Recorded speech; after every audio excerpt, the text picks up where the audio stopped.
আসসালামু আলাইকুম। সবাইকে স্বাগত জানাচ্ছি আমার দেশ আজকের টপ নিউজে। আপনাদের সাথে আছি আমি তাহমিনা তাসির। খুলনা জেলা বিএনপির নতুন কমিটিতে ফ্যাসিবাদের দোসররা। খুলনা জেলা বিএনপির ৬১ সদস্য বিশিষ্ট পূর্ণাঙ্গ আহ্বায়ক কমিটি ঘোষণা করা হয়েছে।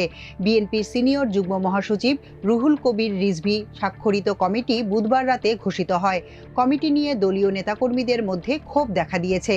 বিতর্কিত ব্যক্তি, ফ্যাসিবাদের দোসর, নৈতিক অবক্ষয়ের কারণে দল থেকে বহিষ্কৃত, দীর্ঘ ৫ বছর নিষ্ক্রিয় এবং ৫ আগস্টের পর ঘের দখল, চাঁদাবাজি সহ নানা অভিযোগে মামলার আসামিরা স্থান পেয়েছেন কমিটিতে। পাচার অর্থ ফেরাতে ঐক্যবদ্ধ ব্যবস্থা গড়তে হবে এশিয়াকে, বোয়াও সম্মেলনে প্রধান উপদেষ্টা। বাংলাদেশের অন্তর্বর্তী সরকারের প্রধান উপদেষ্টা ডক্টর মোহাম্মদ ইউনূস বলেছেন, এশিয়াকে ঐক্যবদ্ধ হয়ে সম্পদ পুনরুদ্ধার ও পাচার হওয়া অর্থ ফেরত আনার জন্য একটি বহুপাক্ষিক মধ্যস্থতা ব্যবস্থা গড়ে তুলতে হবে। বৃহস্পতিবার চীনের হাইনানে বোয়াও ফোরাম অব এশিয়া সম্মেলনের উদ্বোধনী অধিবেশনে ভাষণ দেওয়ার সময় একথা বলেন প্রধান উপদেষ্টা। এবছর বিএফএ সম্মেলনের প্রতিপাদ্য হল Asia in the challenging world towards a shared future. খোকনের 16.5 কোটি টাকার অবৈধ সম্পদ, দুদকের মামলা। প্রায় 16.5 কোটি টাকার অবৈধ সম্পদ অর্জনের অভিযোগে সাবেক ক্ষমতাচ্যুত প্রধানমন্ত্রী শেখ হাসিনার উপপ্রেস সচিব মোহাম্মদ আশরাফুল আলম খোকনের বিরুদ্ধে দুটি মামলা দায়ের করেছে দুর্নীতি দমন কমিশন দুদক। এই মামলায় তার স্ত্রী রেজওয়ানা নূরকে আসামি করা হয়েছে। বৃহস্পতিবার দুদকের প্রতিরোধ বিভাগের মহাপরিচালক আক্তার হোসেন বিষয়টি নিশ্চিত করেন। প্রথম মামলায় খোকনের বিরুদ্ধে 13 কোটি 33 লাখ টাকার বেশি অবৈধ সম্পদ অর্জনের অভিযোগ আনা হয়। তার 3টি ব্যাংক হিসেবে 1 কোটি 34 লাখ টাকার বেশি সন্দেহজনক লেনদেন ও পাচার করে আমেরিকার নিউ ইয়র্কে বাড়ি কেনার অভিযোগ আনা হয়েছে। দ্বিতীয় মামলায় তার স্ত্রী রেজওয়ানা নূর ও খোকনকে আসামি করা হয়েছে। নাসিম পুত্র তমালের ৬৭ কোটি টাকার অবৈধ সম্পদ।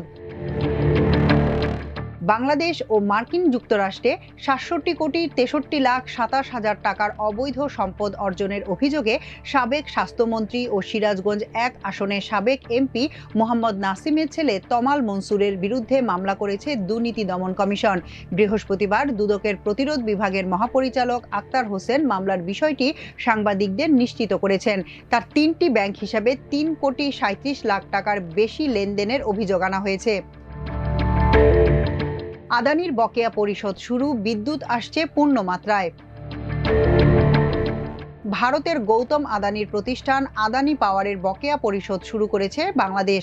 এতে পূর্ণ মাত্রায় বিদ্যুৎ সরবরাহ শুরু করেছে প্রতিষ্ঠানটি। এই বিষয়ে বৃহস্পতিবার বাংলাদেশ বিদ্যুৎ উন্নয়ন বোর্ডের চেয়ারম্যান রেজাউল করিম ব্লুমবার্গকে বলেন, আদানিকে নিয়মিত অর্থ পরিশোধ করায় চাহিদা অনুযায়ী বিদ্যুৎ সরবরাহ করছে প্রতিষ্ঠানটি। আদানি পাওয়ার লিমিটেড 2 সপ্তাহেরও বেশি আগে বিদ্যুৎ সরবরাহ বাড়িয়েছে। আদানির বকেয়া পরিশোধের জন্য প্রতি মাসে $85 মিলিয়ন দেয়া হচ্ছে। আন্তর্জাতিক খবর, গাড়ি আমদানিতে 25% শুল্ক আরোপের ঘোষণা ট্রাম্পের।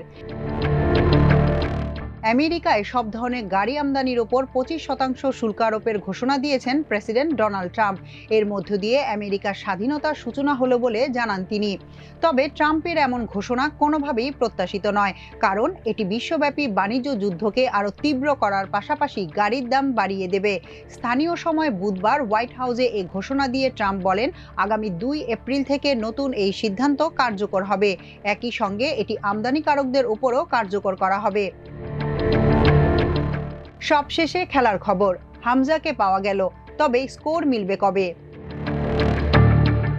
ভারতের বিপক্ষে ম্যাচ খেলে ইংল্যান্ড ফিরে গেলেন দেওয়ান হামজা চৌধুরী।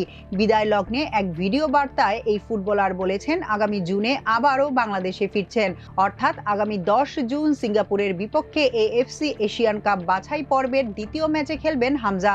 এর আগে তার অপেক্ষায় থাকতে হবে।